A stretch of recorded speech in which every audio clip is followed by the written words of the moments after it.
Good morning and welcome to Morning Special, your morning energy. I'm your special host, Jennifer Clyde. 7월 29일 Morning Headlines 시작합니다.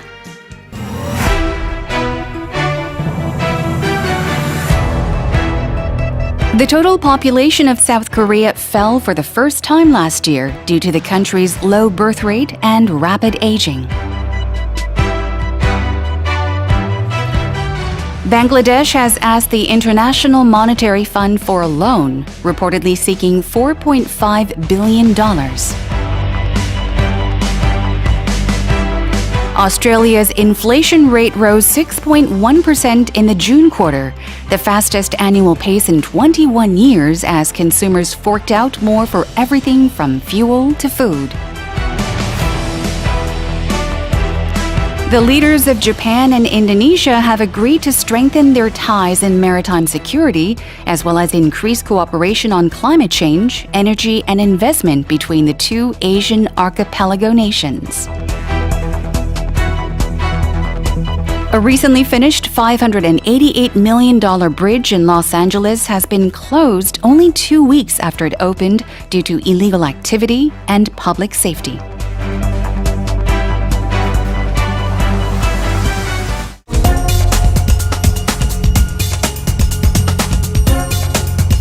The total population of South Korea fell for the first time last year due to the country's low birth rate and rapid aging.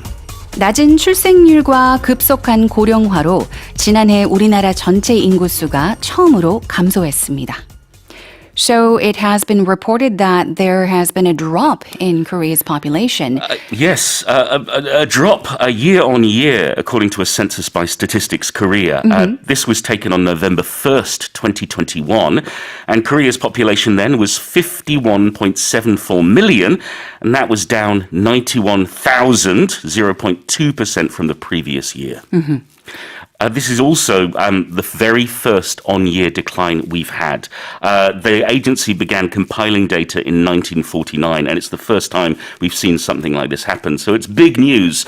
Not a huge decline, but it's the first time we've experienced something quite like this. Okay, so it's the first time we've seen a decline in the population? No, or rather a drastic decline? Well, no, a decline like this. A decline? Yes. Oh. So what they're doing is they use the number of childbirths.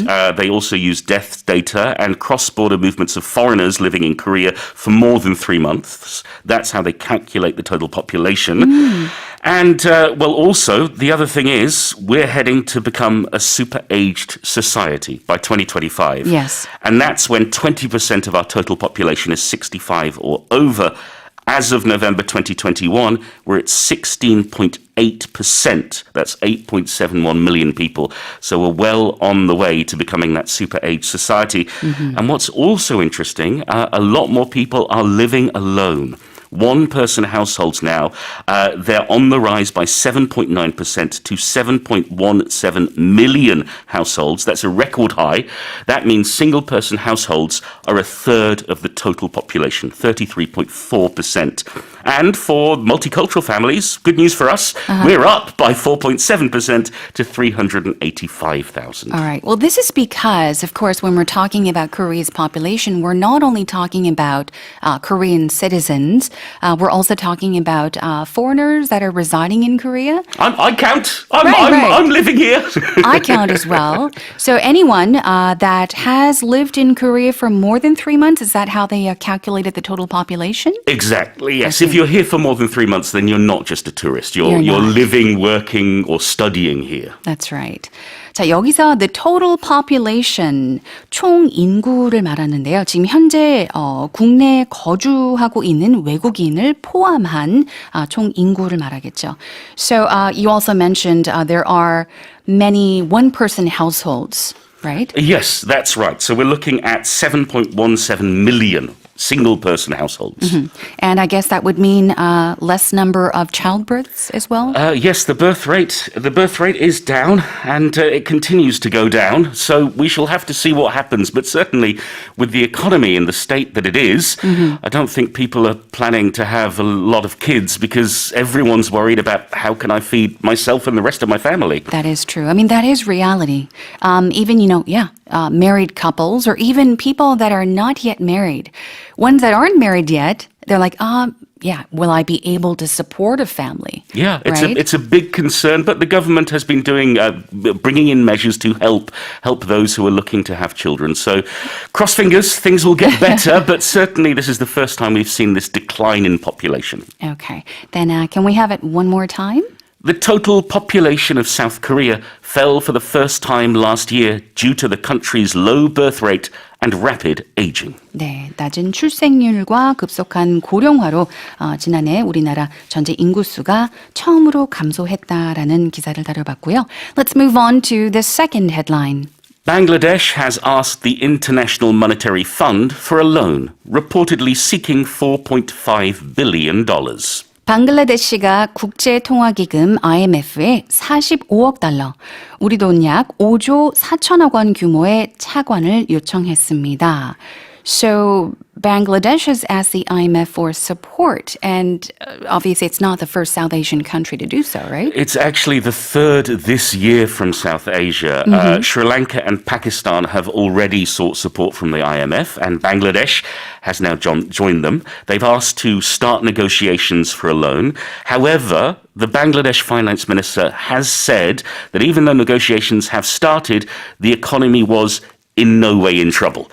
So it's hard to tell. We're getting mixed signals about this. Yes. But certainly Bangladesh is having a similar issue to Sri Lanka and Pakistan, and it's running low on foreign reserves. We have fears of a global recession. That means exports are falling. Also, money that would usually be sent home from those working overseas has been reduced because living costs have gone up. Right. And of course, the war in Ukraine has also exacerbated problems. The IMF have confirmed, a senior official from them said Bangladesh has asked for a new loan, and this is under the Resilience and Sustainability Trust. Now, according to reports I've read, this loan would be a maximum of $1 billion. However, a Bangladesh newspaper reported this week that Bangladesh wants $4.5 billion from the IMF. Especially there, since, if you are a country that relies strongly on exports, it's going to be a very natural thing for you to feel, I guess, will we be able to do this? We might need some help, right? Exactly. But as we know from experience, dealings with the IMF can be very, very difficult and very damaging sometimes to each country. There's a price to be paid for this kind of loan. So it's a serious step for any country to make. Right, of course. So Bangladesh has asked for a loan. loan이라고 하면은 대출 혹은 동사를 사용했을 때는 대출하다. 뭔가를 좀 대여하다, 빌리다, 빌려주다 이렇게 많이 사용이 되는데 여기서는 차관을 요청하다라는 뜻으로 사용이 됐고요. Early on, there was a part where you said that the Bangladesh finance minister said that, negotiations have started, but the economy was in no way in trouble. Yes. So this expression, in no way in trouble, is trying to emphasize as much as possible. It's not true. Absolutely. 100% not true. We're not in trouble. Please believe me. Okay. That's the kind of emphasis the minister was making. He wants to make absolutely sure that the public can have confidence in the government that Bangladesh is doing okay, but they do need a helping hand. Okay. So it's just a way of saying something strongly, just to emphasize, right? So in no way in trouble pretty much means not in any way in trouble, 혹은 not at all true. Exactly. We're not in trouble. And we say, ever since the 90s, I think, no way was really big back in the 90s when you didn't believe something. Yeah. So I said, I'm going to Singapore tomorrow. No way. Yeah, it's a lie. I'm not going to Singapore. 말도 I'm 안 staying 돼. at home.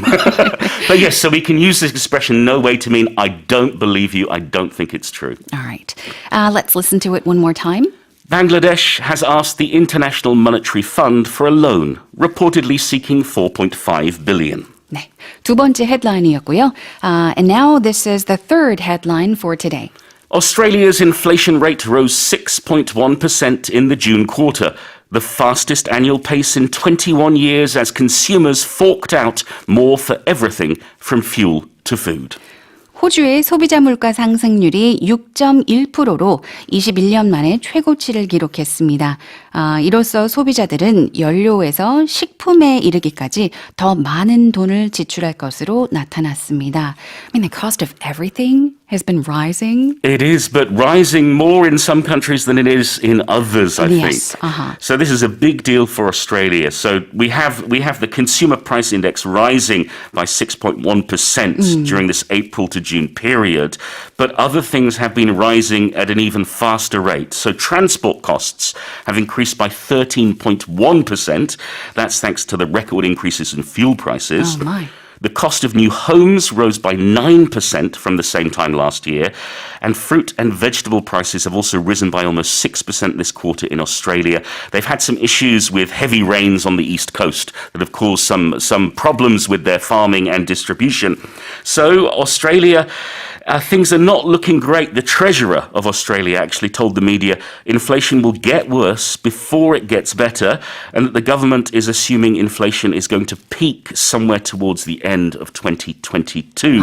So there's a little way to go. And also, their Reserve Bank meets next Tuesday, and experts are expecting there could be another rate hike when they meet.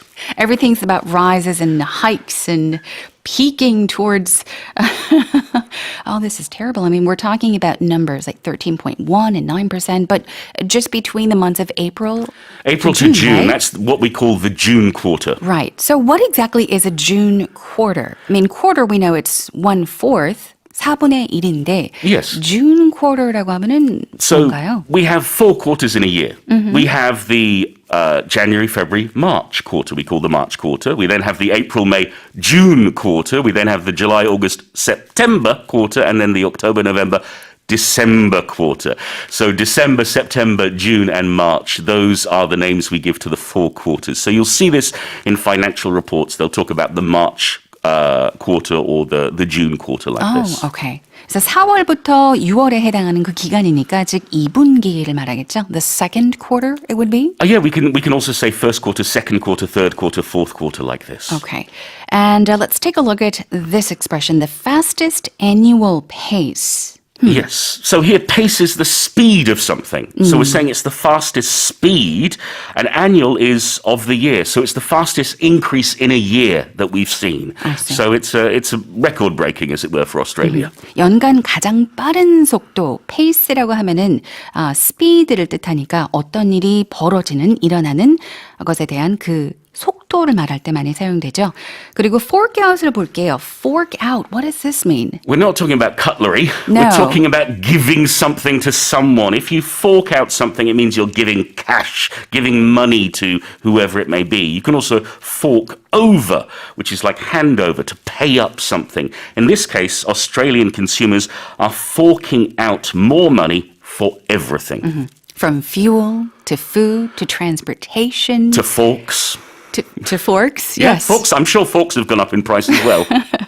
그러니까 포크라고 할 때 물론 fork지만 여기서는 fork하고는 아무런 상관이 없죠. fork out 혹은 fork over라고 한다면은 뭔가를 좀 지불을 하다. 근데 마지못해 지불을 하는 거예요. 어쩔 수 없이 지불을 해야 하니까 돈을 내다라는 말이죠. 억지로 하는 거예요. I guess you could also think of forklifts. Exactly. Yeah. Yes. So it's anything that has 2 or more prongs that can be used to lift or transport something. All right. Can you read it for us one more time? Australia's inflation rate rose 6.1% in the June quarter, the fastest annual pace in 21 years as consumers forked out more for everything from fuel to food. All right. Let's now move on to the next headline. 다음으로 네 번째 헤드라인 살펴보겠습니다.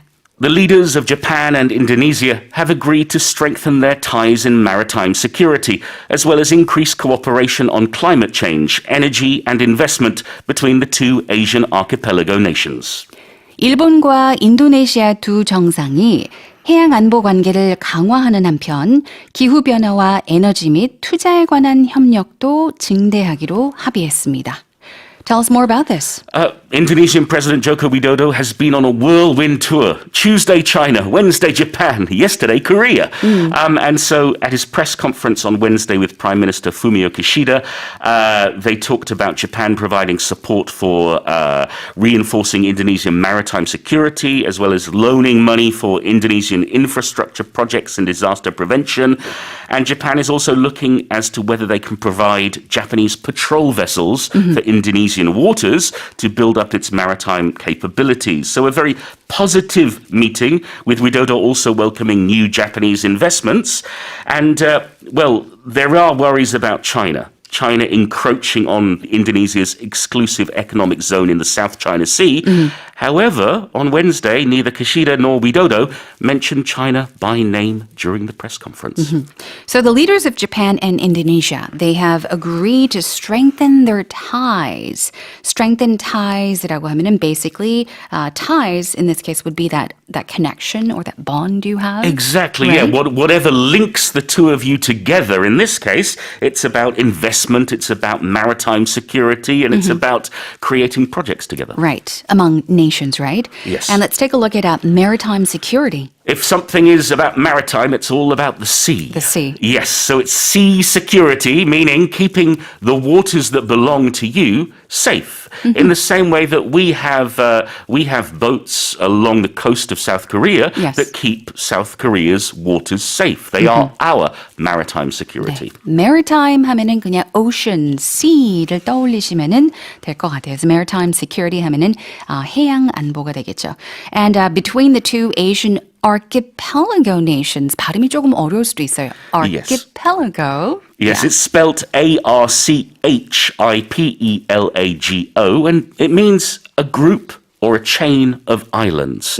So Japan is not just one island, it's several. Yes. And Indonesia is not just one island, it's many. So we can call them archipelago nations, meaning they're countries that are made up of a group of islands. archipelago 하면 다도해, 군도, 열도란 뜻인데 아시아의 두 열도 국가 간에라고 했으니 여기서는 일본과 인도네시아를 지칭을 하게 되는 거죠. Let's have it one more time. The leaders of Japan and Indonesia have agreed to strengthen their ties in maritime security, as well as increase cooperation on climate change, energy, and investment between the two Asian archipelago nations. And now, let's go over the final headline for today. A recently finished $588 million bridge in Los Angeles has been closed only 2 weeks after it opened due to illegal activity and public safety. 미국 로스앤젤레스 시내에 5억 8,800만 달러, 우리 돈 약 7,700억 원을 들여 만든 다리가 개통된 지 불과 2주 만에 불법 활동과 공공안전 문제로 폐쇄되었습니다. So let's quickly take a look at this. So it's only been 2 weeks since they opened the bridge and it's been closed. Yes, it opened to the public on July 10th. It's the 6th Street Viaduct Bridge. And the chief of police says it has become a place where people come to find their 15 minutes of fame. We've had people climbing on the bridge. They've been interrupting traffic, posting demonstration on social media. They've been tagging the bridge with spray paint. There have been drivers racing and spinning their wheels and even crashing. And there have also been other bizarre incidents like a man getting a haircut in the middle of the bridge or a man in a red cape shadowboxing on the bridge. It was closed for 3 nights over the weekend, and on Tuesday night, the LAPD announced it's going to be closed indefinitely. They're going to install speed bumps, and they're considering other measures to prevent people from messing about and causing havoc. So why of all bridges? I mean, this isn't the only bridge, but why of all bridges do people choose to do all these strange things? Well, it's brand new, I think, for a start, but also it's in a location of one of the most iconic bridges in LA. There was a bridge there before that was built in 1932 that its structure was deteriorating. So it was demolished and this new bridge was put in place. If you watch Terminator 2 Judgment Day, for example, you can see the old bridge. It's in a lot of movies. I see. 그래서 원래 그 자리에 다른 다리가 물론 있었지만 그 다리를 무너뜨리고 새로 이제 만들어진 다리가 되겠죠. And also, like in the article, it says it's a place where the chief of police says people come to find their 15 minutes of fame. Yes. What do we mean by this? Well, we have to go back to Andy Warhol, that famous pop artist who coined this phrase, 15 minutes of fame. The idea that in the future, everybody would be on TV or have their name in lights for 15 minutes for a very short time. And thanks to social media, the internet these days, everybody can be famous for a little while. Yeah. A video or a photo goes viral and then everybody forgets about it. I guess this is all due to, maybe not 100%, but I mean, yeah, social media. People want to be on social media, show off on social media, getting Exactly. a haircut. They want to show that to people they know or the world through social media. Yeah, I guess you could say it's all about the bragging rights. Yeah. Saying, I did this, look at me, when in fact you're just causing trouble for all the pedestrians and all the drivers. I know. Bridges are meant to be for vehicles, not for people to play jokes or play tricks and do stupid things on. Okay, let's have it one more time. A recently finished $588 million bridge in Los Angeles has been closed only 2 weeks after it opened due to illegal activity and public safety. And those have been today's morning special headlines.